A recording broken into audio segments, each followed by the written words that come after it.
The wind howled across the Montana plains like a wounded animal, rattling the windows of the small ranch house where Sarah Mitchell stood in her grandmother's wedding dress, trembling. Not from cold, but from a fear so deep it made her bones ache. Through the thin walls, she could hear Jake Carson moving around in the other room, his boots heavy on the wooden floor, and she wondered if he could hear her heart trying to escape her chest. "It hurts, it's my first time tonight," she whispered to her reflection in the cracked mirror, practicing the words she'd been told to say. But they felt all wrong. Everything felt wrong. Sarah was 19 years old and had been married for exactly 4 hours.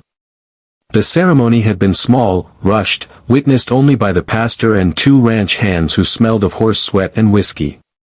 There had been no flowers, no music, no joy. Just signatures on paper that bound her to a man she'd met 3 times before today. Her father's gambling debts had seen to that. When Jake finally knocked on the bedroom door, Sarah's hands flew to her throat. "Come in," she managed, her voice barely audible. The door opened slowly, and Jake Carson filled the frame. He was 32, weathered by sun and hardship, with eyes the color of storm clouds. Everyone in town called him the lonely cowboy, not because he couldn't find company, but because he seemed to carry solitude around him like a second skin. He'd lost his wife and unborn child to fever 3 years ago, and folks said his heart had gone into the grave with them. He stood there, just looking at her, and Sarah felt tears beginning to spill down her cheeks despite her best efforts to appear brave. "I know what you're thinking," she said quickly, the words tumbling out. "I know what's expected. My mama told me. The other women at church, they explain things. I'm ready. Well, I'm not ready, but I'll try. It hurts, it's my first time tonight, but I'll..." "Stop," Jake said quietly, and Sarah's mouth snapped shut. He stepped into the room but kept his distance, as if she were a frightened deer he didn't want to spook. "Sarah, I need to tell you something." She waited, her whole body rigid with anticipation and dread. "I'll be sleeping in the barn," he said simply. Sarah blinked, certain she'd misheard. "What? The barn? There's a cot out there. It's comfortable enough. You'll have this room, this whole house really, to yourself." He moved to the dresser and pulled out a worn quilt. "I just came in to get this. I don't understand." Sarah's mind raced, trying to make sense of his words. "But we're married. Don't you want to, I mean, isn't that what?" Jake turned to face her fully, and for the first time, she saw something gentle in those storm cloud eyes. "What I want," he said slowly, "is for you to not be afraid in your own home. What I want is for you to be able to sleep tonight without terror. What I want is for a young woman who's been forced into something she never chose to at least have a place where she feels safe." The tears came harder now, but they were different. Confused. Relieved. "But my father's debts, you paid them. You married me to..." "I married you to save you," Jake interrupted gently. "Your father was going to sell you to Marcus Hendricks. You know what kind of man he is." Sarah did know. Marcus Hendricks owned half the county and had 3 previous wives, all of whom had fled his ranch bearing bruises and broken spirits. When her father had told her about his gambling losses, about Hendricks's offer to pay his debts in exchange for Sarah's hand, she had felt her whole world crumble. Then Jake Carson, the lonely cowboy, had made a different offer. He'd paid twice what Hendricks offered, married her the next day, and brought her to his modest ranch at the edge of town. "But why?" Sarah whispered. "Why would you do that for a stranger?" Jake was quiet for a long moment, his fingers running along the edge of the quilt. "My wife," he said finally, "Ellen. She was 17 when we married. She was scared too, that first night. Not of me, exactly, but of everything it all meant. I was patient with her, gentle. We had 2 good years before the fever came." His voice caught slightly. "The night she died, she made me promise something. She said, 'Jake, if you ever get another chance at happiness, or if you ever see someone suffering the way I saw my own sister suffer in her marriage, you do something about it. You be the kind of man who makes things better, not worse. Your sister-in-law?" Sarah asked softly. "She married a cruel man. Died at 23, pregnant with her 4th child, worked and beaten to death." Jake's jaw tightened. "When I heard what your father was planning, what Hendricks wanted, I heard Ellen's voice in my head as clear as day." Sarah sank onto the edge of the bed, her legs suddenly unable to hold her. "So this is, what? Charity? Pity? This is one human being helping another," Jake said firmly. "Nothing more complicated than that. You're my wife legally, yes, because that was the only way to protect you from Hendricks and your father. But in every other way, you're free. Free to live here, to make this space yours, to decide what you want your life to be. And if I never want to," Sarah couldn't finish the sentence. "Then we'll be 2 people sharing a ranch, each with our own space, living our own lives," Jake said. "You can help with the chores if you want, or not. You can learn to ride, to rope cattle, to run a ranch, or you can read books and tend a garden. You can stay forever or leave tomorrow. Your choice, Sarah. Every day, your choice." The crying came in earnest then, great heaving sobs that Sarah had been holding back for weeks, ever since her father had told her what he'd done. Jake stood awkwardly for a moment, then carefully, slowly, sat in the chair by the window, giving her space to fall apart. "I don't know how to be a wife," she said through her tears. "I don't know how to do any of this." "Good thing I don't need a wife then," Jake replied with the barest hint of a smile. "But I could use a friend. This ranch gets mighty lonely, and I'm not much for conversation with the horses." Despite everything, Sarah felt a laugh bubble up through her tears. It was small and watery, but it was real. "I don't know much about ranching. Neither did I when I started. Ellen taught me half of what I know. She was a city girl, came from Boston, but she had more grit than any cowboy I ever met." Jake's expression softened with memory. "She used to say that courage isn't about not being scared. It's about being terrified and doing the thing anyway." Sarah wiped her eyes with the back of her hand. "Was she afraid when she came west?" "Petrified. Cried for 3 weeks straight.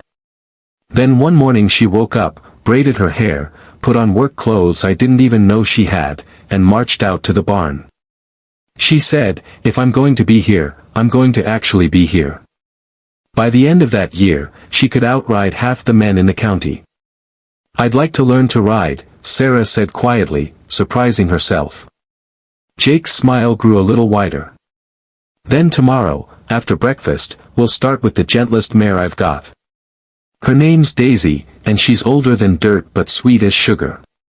They sat in silence for a while, the wind outside calming to a whisper. Finally, Jake stood, quilt in hand. "I'll be in the barn if you need anything. There's food in the kitchen, help yourself to whatever you want. The pump outside brings up good water. Lock the door if it makes you feel safer." He was almost to the doorway when Sarah spoke. "Jake." He turned back. "Thank you," she said, and meant it with every fiber of her being. "I thought tonight was going to be the worst night of my life. Instead, it's the night someone showed me that not all men are like my father or Marcus Hendricks." Jake's expression was unreadable in the lamplight. "Get some sleep, Sarah. Tomorrow's a new day, and on a ranch, new days start early." After he left, Sarah sat alone in the quiet room, still wearing her grandmother's wedding dress. Slowly, she stood and began to unlace it, letting it pool at her feet. She found a nightgown in the dresser, simple, clean, clearly new, and put it on. Then she climbed into the bed, between sheets that smelled of soap and sunshine. For the first time in weeks, Sarah Mitchell fell asleep without fear. Outside, in the barn, Jake Carson lay on his cot beneath his old quilt, staring at the ceiling. He thought of Ellen, of the promise he'd made, of the terrified girl now sleeping safely in his house.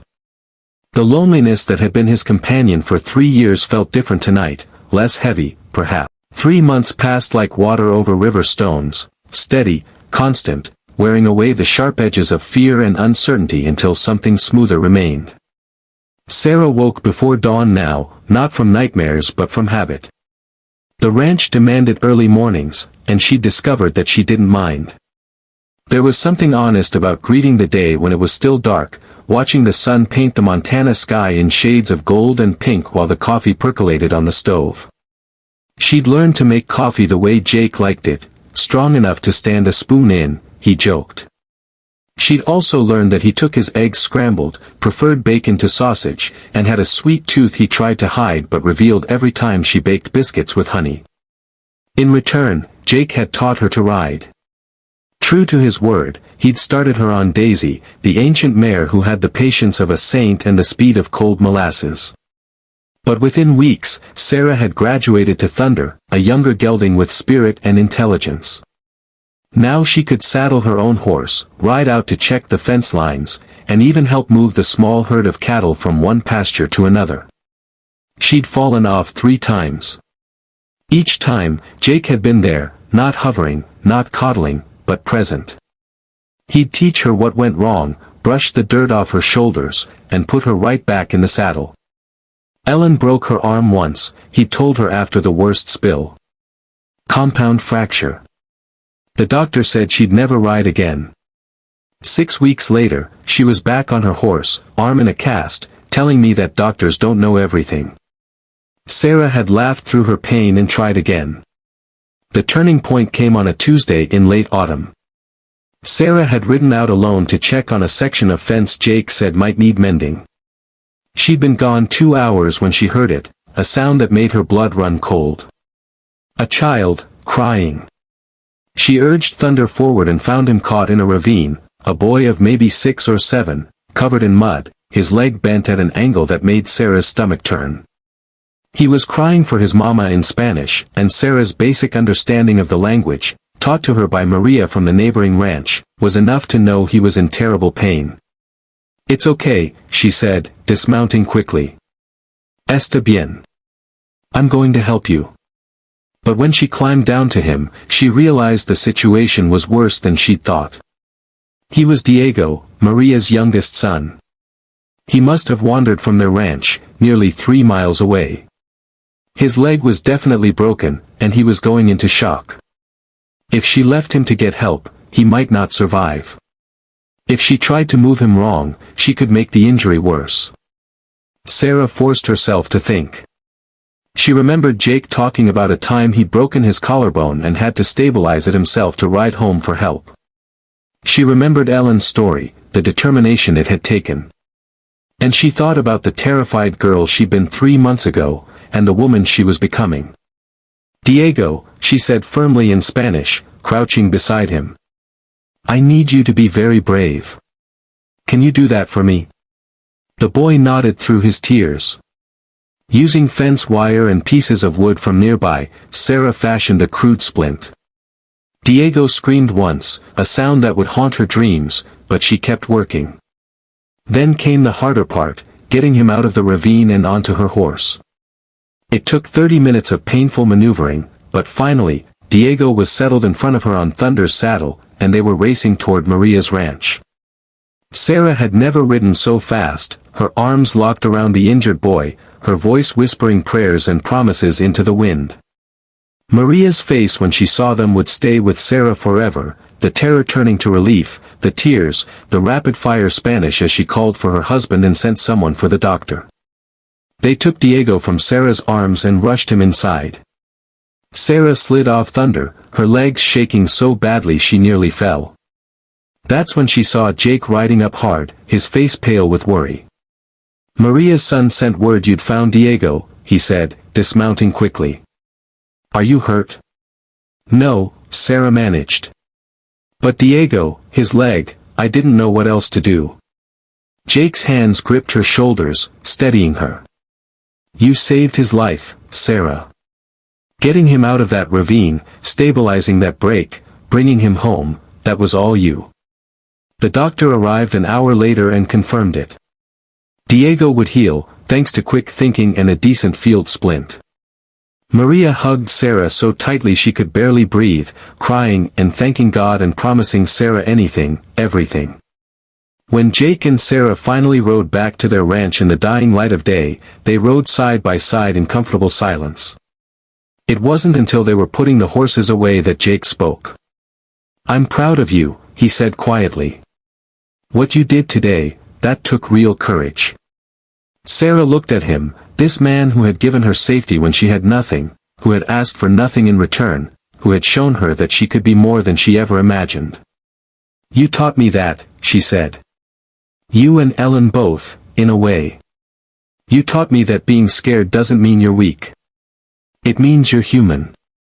Something shifted in Jake's expression, a wall coming down, perhaps, or a door opening slightly. "I haven't talked about Ellen much," he said. "Not to anyone. But with you, it feels easier somehow."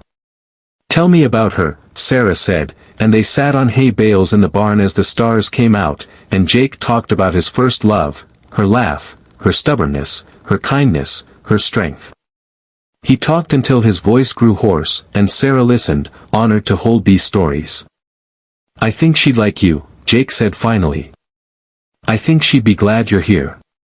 "I'm glad I'm here too," Sarah replied, and realized she meant it completely. The next few weeks brought change neither of them expected. Maria insisted on repaying Sarah's kindness by teaching her to cook traditional Mexican dishes. Soon the ranch house smelled of tamales and pozole, and Jake discovered he had a second sweet tooth for flan. Other neighbors stopped by with thanks, a repaired saddle, fresh vegetables, offers of help with the spring planting. The community that had seemed so distant when Sarah first arrived now wrapped around them both like a warm blanket. The lonely cowboy, people noticed, seemed less lonely. And the frightened bride they'd whispered about had transformed into a confident young woman who could rope a calf and set a broken bone in the same afternoon. On Christmas Eve, 6 months after their wedding, Sarah and Jake sat by the fireplace in their ranch house. She'd made cookies, Ellen's recipe, which Jake had finally shared. He'd brought in a small pine tree and decorated it with paper stars Sarah had folded. "I've been thinking," Jake said suddenly, setting down his coffee. "About this arrangement we have." Sarah's heart lurched. Was he going to ask her to leave? Had she overstayed some unspoken welcome? "I know I said you could go anytime," Jake continued. "And that's still true. You're free, Sarah. You'll always be free. But I hope. I mean, I'd like it if." He stumbled over the words, this man who was usually so certain. "I'm not going anywhere," Sarah said softly. "Not unless you want me to." "That's just it," Jake said, meeting her eyes finally. "I don't want you to. These past months, having you here, it's brought life back to this place. Back to me, if I'm being honest. You're not just someone I helped anymore. You're my friend. My partner. And maybe, if you're willing, someday." He didn't finish, but he didn't need to. Sarah understood. They'd built something real from the ashes of desperate circumstances, something based on respect, trust, and genuine care. Someday, Sarah agreed, and they sat in the fireplace's glow, two people who had saved each other in different ways, both healing, both growing, both learning that family isn't always what you're born into. Sometimes it's what you build, one kind choice at a time. Outside, snow began to fall, blanketing the ranch in white. And inside, the lonely cowboy and his once frightened bride had become something neither expected, a home. Years later, when Sarah would tell this story to their children, 3 of them, each as stubborn and kind as their parents, she would always emphasize the same lesson. Love, real love, doesn't begin with passion or romance. It begins with compassion. With one person seeing another person's pain and choosing to do something about it. With patience, respect, and the daily decision to be kind. Your father saved me, she'd tell them. Not just from a bad situation, but from believing that's all I deserved. He showed me I was worth saving. And in return, I saved him from loneliness and grief. We saved each other, really.